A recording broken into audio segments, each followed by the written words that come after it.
नमस्कार, DBN TV की खबरों में आपका स्वागत है। भारत ने वैश्विक आर्थिक मंच पर एक और बड़ी छलांग लगाई है। नीति आयोग के मुख्य कार्यकारी अधिकारी BBR सुब्रमण्यम ने शनिवार को इसकी घोषणा की है। उन्होंने कहा कि भारत ने जापान को पीछे छोड़ते हुए दुनिया की चौथी सबसे बड़ी अर्थव्यवस्था का दर्जा हासिल कर लिया है। यह आंकड़ा अंतर्राष्ट्रीय मुद्रा कोष IMF के लेटेस्ट आंकड़ों पर आधारित है। सुब्रमण्यम ने यह जानकारी नई दिल्ली में आयोजित 10वीं नीति आयोग गवर्निंग काउंसिल बैठक के बाद एक प्रेस वार्ता में दी। उन्होंने कहा, जैसा कि मैं बोल रहा हूं, भारत अब दुनिया की चौथी सबसे बड़ी अर्थव्यवस्था बन चुका है। हमारी अर्थव्यवस्था 4 ट्रिलियन अमेरिकी डॉलर को पार कर गई है। यह मेरा नहीं बल्कि IMF का डेटा है। भारत अब जापान से आगे निकल गया है। उन्होंने आगे कहा कि अब केवल अमेरिका, चीन और जर्मनी ही भारत से आगे हैं।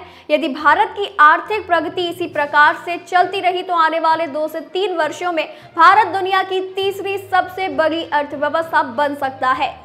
IMF की वर्ल्ड इकोनॉमिक आउटलुक रिपोर्ट के अनुसार वर्ष 2026 में भारत की GDP करीब 4,187 अरब डॉलर होगी। वहीं जापान की GDP अनुमानित रूप से 4,186 अरब डॉलर रहने की संभावना है। भारत 2024 तक दुनिया की 5वीं सबसे बड़ी अर्थव्यवस्था था। IMF का कहना है कि भारत 2025 और 26 में क्रमशः 6.2% और 6.3% की दर से विकास करेगा। इसके विपरीत वैश्विक अर्थव्यवस्था की विकास दर 2025 में 2.8% और 2026 में 3% रहने की संभावना है। ये आंकड़े भारत की तेजी से बढ़ती अर्थव्यवस्था को रेखांकित करते हैं।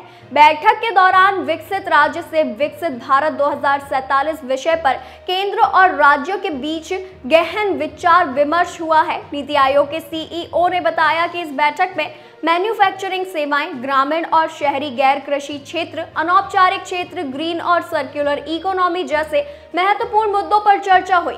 सुब्रमण्यम ने कहा कि भारत अब एक ऐसे मोड़ पर खड़ा है जहां से उसकी अर्थव्यवस्था बहुत तेजी से गति से आगे बढ़ सकती है। हम टेक ऑफ स्टेज पर हैं।